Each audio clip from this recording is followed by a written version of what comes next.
guys, so today's the day. We're going to be doing the 50-hour maintenance on our TYM 2400. I'm doing the vehicular musical chairs back here. Going to move our farm truck, move our Jeep, so we can get the tractor lined up. I'm going to take the loader off of it and the box blade. Come on along. So I am backing up our farm truck.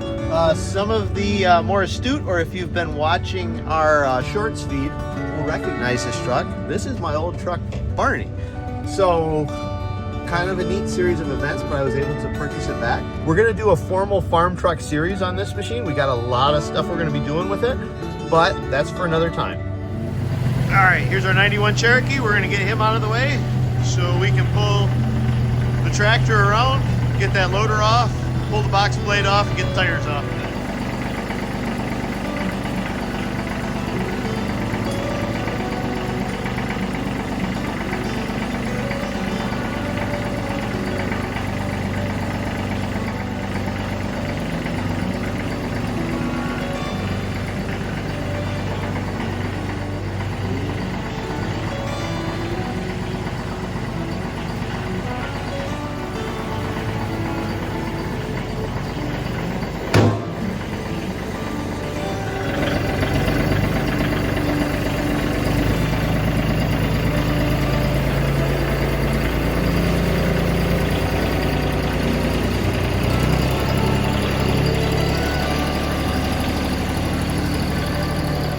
So that was actually my first time ever taking a loader off, and that went fairly smooth. So we got her down to just the tractor itself. Now we're gonna start getting it up on jack stands and start tearing into it.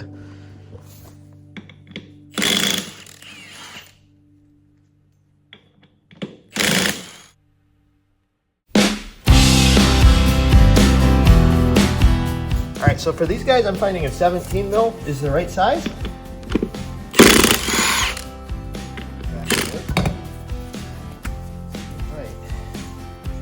Inspecting our hub assembly here.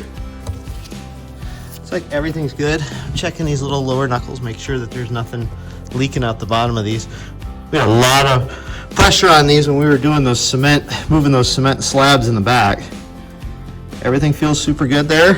All right, so we're gonna be dropping, there's a drain on either side of this front axle, so I'm gonna take out, I think I'm gonna pull this guy off. I think this is just a blank, but that'll help give us a vent so all this axle fluid can come out. It's gear lube, so gear lube's super viscous in this kind of weather, so we'll make sure we're well vented. Okay, so these drains on the bottom appear to be 17 millimeter. I've on the little Branson and TYM forums seen a couple guys have bad luck. I don't know if they're using adjustable wrenches or what, but they've rounded these guys off. So I'm just gonna stick this bad boy on it and I'll be back in a sec. Yeah, so these are all on there super tight. I know, I have a feeling that these get painted after these guys are on there. You can see that it's like it's been painted over. So breaking it loose was a little bit of a bear. You can see how slow that's coming out. It's warm for northern Michigan for March, but it's not very warm. So, and this seems to be a breather. So keep that in mind if you're ever working with water up front. That cap is open, allowed to breathe. I don't know if you're doing, well, you shouldn't be that deep anyway, but anyhow, that's a breather. You can see it's running out a little bit better now. So while we're waiting on our gear lube to drain out here, I'm gonna go ahead and pull this air box off and we'll replace the air filter. It didn't really call for the air filter to be replaced at 50 hours, but the maintenance kit I bought came with a new air filter, so we'll just replace it anyway. All right, so we're gonna do our fuel filter next while we're waiting for the axle to drain. So there's a little petcock right here. We're gonna turn it all the way up. That'll shut our fuel from continuing to go through. Our filter's right inside this bowl. It's actually a pretty good design. Comes right up through here. So this is the high point. Our injection pump's down here. So all your air should collect at the top. So we will go ahead and drain this. All right, so I'm just letting the tractor warm up a hair before we pull the oil.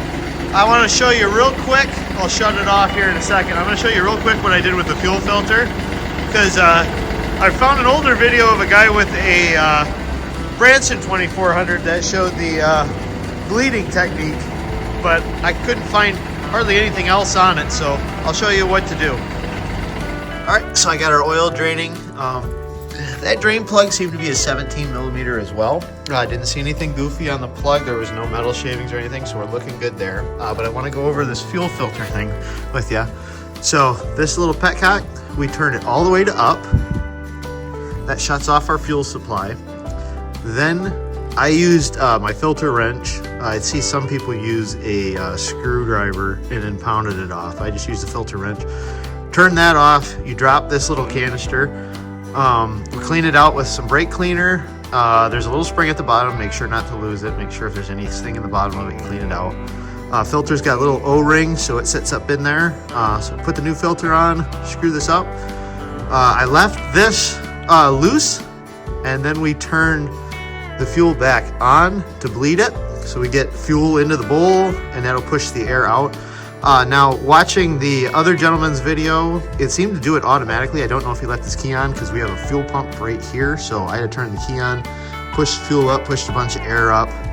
Once we do that, leaving this fuel on, I unscrewed both these screws. And just like in his video, they darn near need to come all the way out.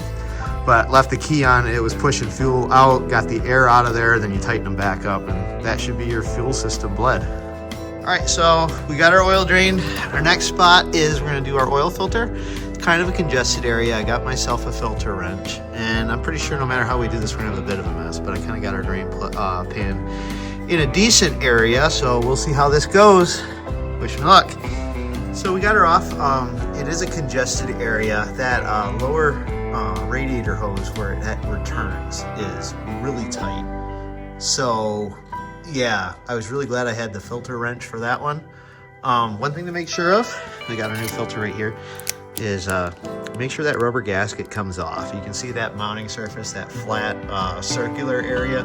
Make sure you don't have your rubber gasket still on there, because if you put your new filter on, it will double gasket, make a heck of a mess, or damage your machine. So keep an eye on that. All right, filter back on. So we got our front axle filled back up with lubricant. I was just gonna show you, I'm gonna put the tires back on, but I hit it with a little bit of anti-seize around where the hub is, where the tire would sit, just so it doesn't seize back up if there's any rusting. So just kind of a preventative step. All right, I'm gonna rip these guys on and we'll work on the hydraulic system, and then we'll put everything back together.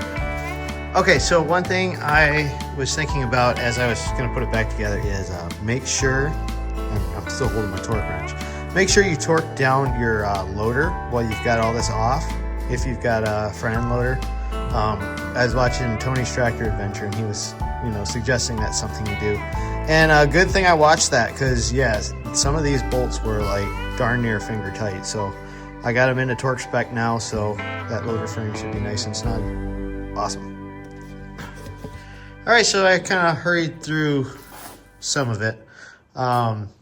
Both filters on the back, you pretty much need a filter wrench for. They are freaking on there. So good thing I watched a couple videos before and got that filter wrench.